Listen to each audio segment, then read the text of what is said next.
So, it's me again, Yuki. Welcome back sa ating page. For today's video ay mag-unbox tayo ng bagong model ni MSI, Venture Pro 17. Graphics card po nito is naka RTX 4060. Tingnan natin.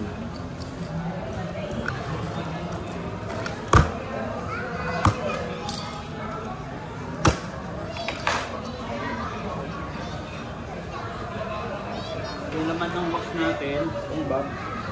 So, bagong version ng bag ni MSI.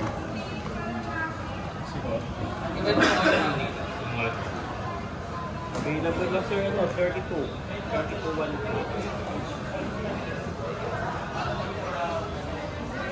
So, bali si Venture Pro pala is naka-category sa ultrabook natin na laptop. Totally hindi sa gaming. Okay sa gamitin pang mga rendering, AutoCAD. Ultrabook rin din sa mas manipis sa makapal po siya. Yung bag.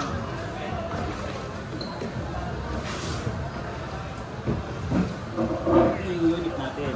So dito yung Microsoft Office na Home Student para 7/165 inch, TX4060, 512 SSD, then DDR5 16GB.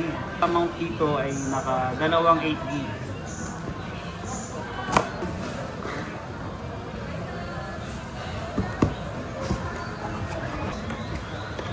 Laman ng unit, yung box, unit,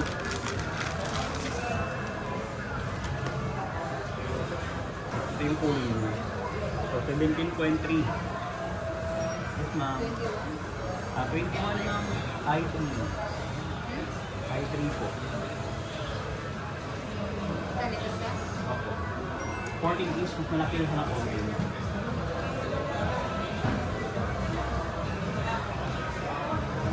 Pwedeng 12 months yun, no?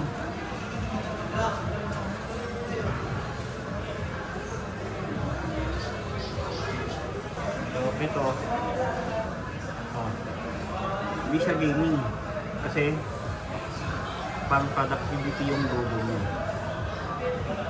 So, sa mga port niya, USB, LAN port, visual. So, tatlo yung exhaust nito. At dalawa dito at isa dito. Then, meron siya ng HDMI, USB, dalawang USB port, kabilaan. Then, Thunderbolt. Pwede kang mag-charge. And then yung regular pin. So, yung kulay ng keyboard dito, yung backlit po niya is white. Ngayon, nasa category siya ng ultrabook.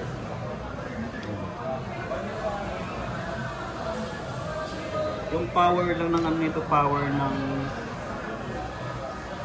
graphics card, video mababa dito.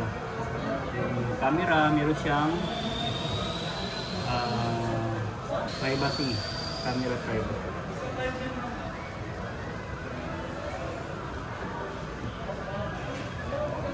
Yung bigat dito sa more or less sa 1.8 or 9. Ulang-ulang 2 kilo.